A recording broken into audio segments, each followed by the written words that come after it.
Welcome and thank you for joining us on Birth Mother Matters in Adoption with Kelly Rourke-Scary and me, Ron Rains, where we delve into the issues of adoption from every angle of the adoption triad. Do what's best for your kid and for yourself, because if you can't take care of yourself, you're definitely not going to be able to take care of that kid, and that's not fair. And I know that my daughter will be well taken care of with them. Don't have an abortion. Give this child a chance. All I could think about was needing to save my son. My name is Kelly Rourke-Scary. I am the Executive Director, President, and co-founder of Building Arizona Families Adoption Agency, the Donna K. Evans Foundation, and creator of the You Before Me campaign. I have a bachelor's degree in family studies and human development and a master's degree in education with an emphasis in school counseling. I was adopted at the age of 3 days, born to a teen birth mother, raised in a closed adoption, and reunited with my birth mother in 2007. I have worked in the adoption field for over 15 years. And I'm Ron Rains. I've worked in radio since 1999. I was the co-host of 2 successful morning shows in Prescott, Arizona. Now I work for my wife, who's an adoption attorney, and I'm able to combine these 2 great passions and share them on this podcast. If you are experiencing an unplanned pregnancy and you are considering adoption, it's very important to choose the right adoption agency. You need to find an agency that is a good match for you, your personality, what type of adoption you're wanting to do. There are alternatives to abortion, and adoption agencies can help. We do get phone calls from women that are pregnant, that are calling, wanting information about abortion, and we promote adoption. And so we talk to them about all of the advantages of adoption so that they can become more educated than they were before they pick up the phone. Some things as a birth mother that are important to consider is the following. Is the agency that you're considering local? Will you be able to have that face-to-face meeting? It is great to be able to pick up the phone and call somebody if they're on the same time zone as you. That's something to think about. The other thing is that who's going to hold your hand in those really hard moments? How are you going to put all of your trust into an entity that you can't look at face to face? Right. How are you going to have somebody go with you to the doctor and to really build a rapport? Because you can only go so far over the phone. It's like having a long distance relationship. Everything's great because it's not real life. It's not real. You're not dealing with day-to-day struggles. You're not. But heaven forbid an issue come in. Right. Right. And that's when it's Sure. going to test whether It that will. relationship So when you will stand. meet the adoptive family for the first time, if you're working with an out-of-state agency, are they going to have a fill-in? Is somebody going to be there? Are you going to be alone? So that's really something to think about is to have somebody who's local so that you can work side by side with them. That makes a lot of sense. Yeah.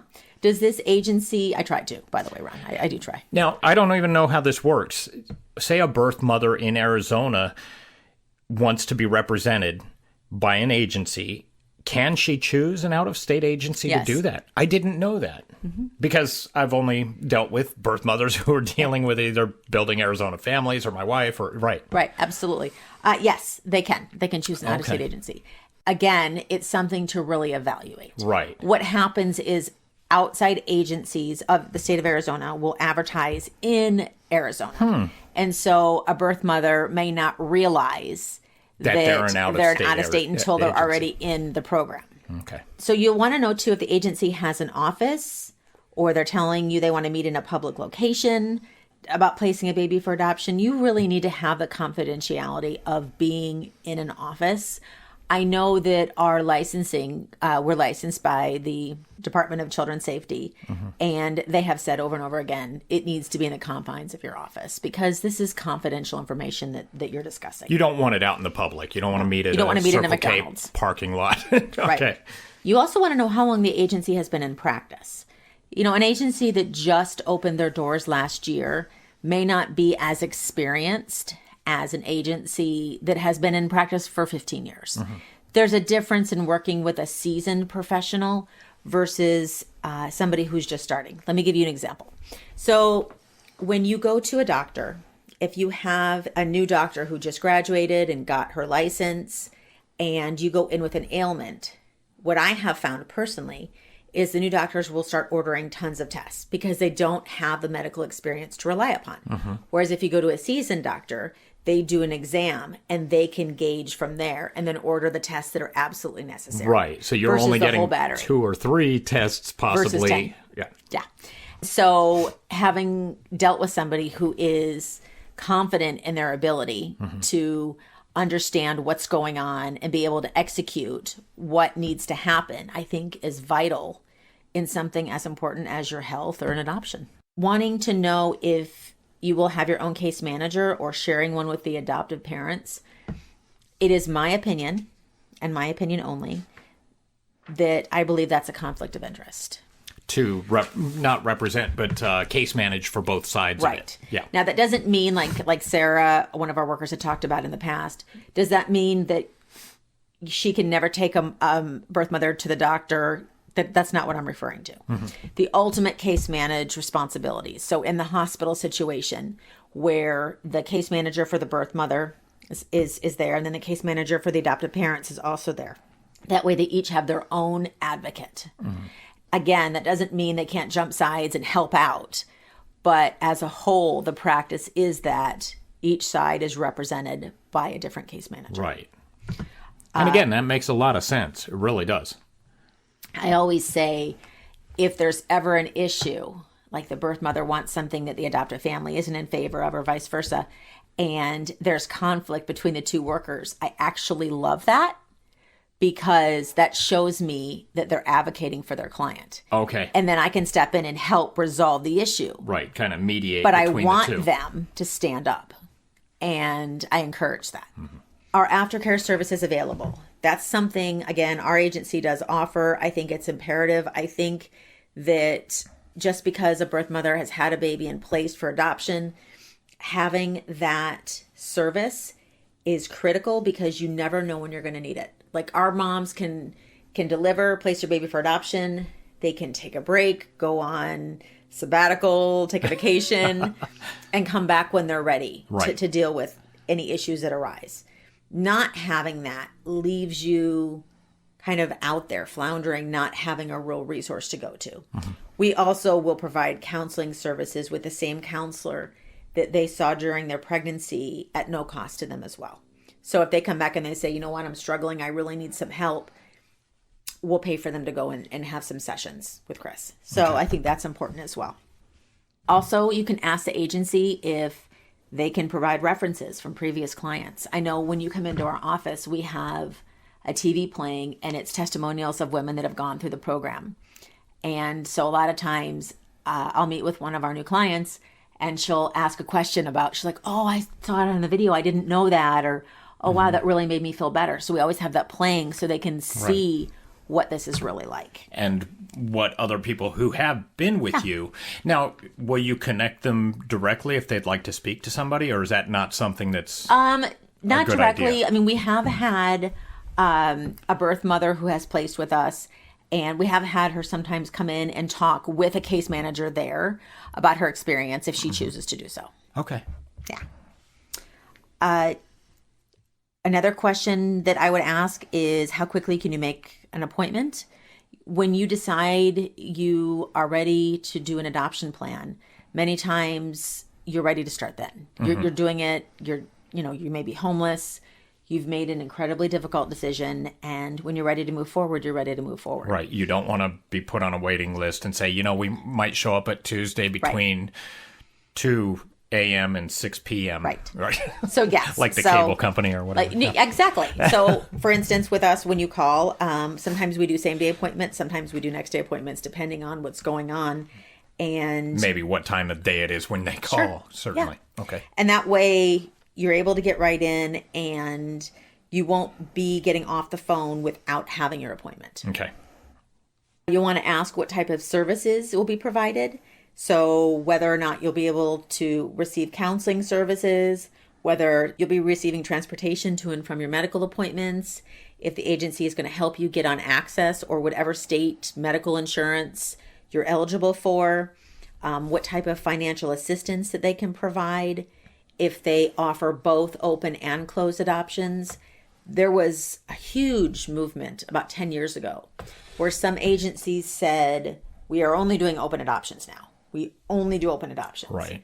And I actually don't believe in that stance. Right. You're pro open adoptions, but 100%. like there are those circumstances where yeah. I don't think that a woman should be forced to choose only an open adoption. And if she's just not comfortable with that, then she has a right to make that choice. She has that right to make that choice, right. Certainly. So, again, I am a huge proponent. And when I have a woman who wants a closed adoption, absolutely we'll honor her wishes. She and I usually talk about it, and I make sure she understands what an open and a semi-open adoption is.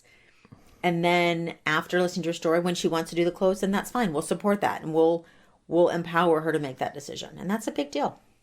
Another question you may want to ask is if they have adoptive families both in state and out of state for them to choose. Mm-hmm. What we have found is some agencies only work with out of state entities, whereas our agency does both. We have both in state families that are waiting and out of state families. Now, from a birth mother's perspective, why would, first of all, an in state be preferable to some? Correct. And then I'm going to ask, obviously, why would out of state be something they would prefer? It may be that they want an open adoption, but they have this fear of bumping into them at the grocery store, which has never, ever happened to my knowledge. Right. Or I grew up in Glendale, and still to this day, I think I've seen one person on the streets since high school, which was many years ago. Once. Right. and so that doesn't happen. The other reason is they may not like the state of Arizona. They may not think it's a place that they would like the child raised in. You know, we have a lot of families from Kentucky, and if you've ever been to Kentucky, it's beautiful. Rolling greens, the white picket fences with the horses. It's gorgeous. Okay. And they may just want a different climate. They may want their child. Yes, they may want their child to grow up in a place that actually has 4 seasons. And so, yeah. We get it all the time. And so maybe in state, they would maybe see the actual adoptive family and the child a little more personally and maybe arrange visits and stuff. Sure. Here there. And you can actually still do visits with out-of-state families. Right. They're not as frequent, obviously. They're usually maybe once a year for the first 3 years. And after 3 years, they determine where it goes from there. Okay. But just because they're out-of-state doesn't mean they can't do visits. Okay. It's just easier if they're in state. Correct. Okay, it is enough. easier. And so I would say the birth mothers that really want that close bond, that really tight-knit relationship are going to be more apt to choose an in-state family. Okay. How does the agency handle communication after placement?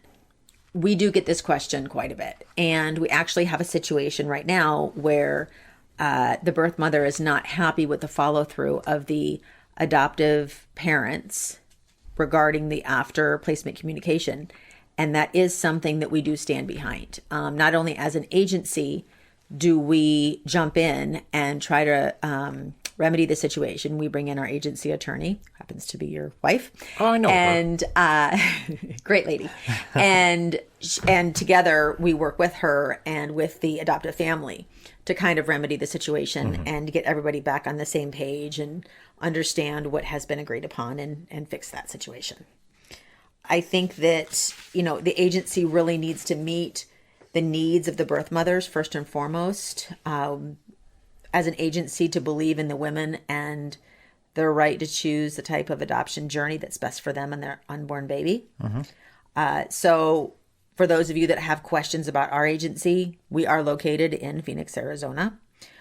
We do have an office located off of the Black Canyon Access Road in Phoenix. And we currently have been doing adoptions for just about 15 years. Okay. We definitely separate birth mother case managers from adoptive family case managers. Our aftercare program is the Donna K. Evans Foundation, located in the same block of buildings right next to our office. We do provide references, and we do same day and next day appointments. We also are available 24/7, including myself. And yes, I do get calls 24/7. Yeah, even while we're trying to do a podcast. Exactly. We do offer living expenses for those who qualify. We have both in-state and out-of-state families. And we actually use a program called Child Connect for letters, pictures, and communication after placement, which is its own entity that you can log onto a computer and communicate with the adoptive family that way as well. See pictures, the whole nine The whole yards. bit. You can Absolutely. get updates. That's awesome. It is our job to really help a birth mother throughout her adoption journey and every aspect relating to her pregnancy and her adoption choice. And this can take on a global approach because adoption and pregnancy can affect every area of her being and of her life. So when you're looking to choose an agency, I think the most important thing is to look at these factors, talk to the agency, and then go with your gut instinct, see where you make the connection. And ultimately know that adoption is a beautiful choice and you're doing something amazing. My name is Olivia. I'm a birth mom. I gave my baby up for adoption about 2 weeks ago, and I feel like it's the best decision for me and my baby. It was hard to make that decision, but I found this really good agency, Building Arizona Families, and they have been a godsend. They are good people, and they do good things for people that need help, and I'm glad that God sent me to them, because this would have been a really scary, lonely journey if I hadn't had them with me.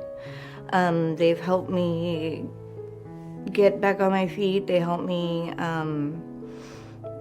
find myself and know that I made the best choice for my baby. And the adoptive parents are awesome. They're good people. I'm glad that God put them in my life for my son, and I know that he's going to be loved and taken care of, and that's peace of mind for me. So the thing I like best about my adoptive family is that they're Christian and they are so loving. I mean, I have a good rapport with them. I know we've only met each other like 2 weeks ago, but we tell each other we love each other when we say bye. And I know that I'm gonna have a relationship with them and my son in the future, and that makes me feel really good. When you do place your baby for adoption, it is extending your family, because it's an open adoption and you get 2 more wonderful people in your family. And I don't know, it's neat the way that it works out, and I'm very happy for making that choice, because I knew that I couldn't do for my child right from the beginning what I needed to be doing for him. So these people are a good thing. The way I learned about Building Arizona Families is I was looking up Catholic social services, and their number popped up right at the top of the search, and it's the first number I called, and they said, "We'll come pick you up today. We'll do the intake right now." And they picked me up. They brought me in. That meant a lot. I feel very safe with the agency. They make you feel really good about your choice, and because it's a choice that's hard.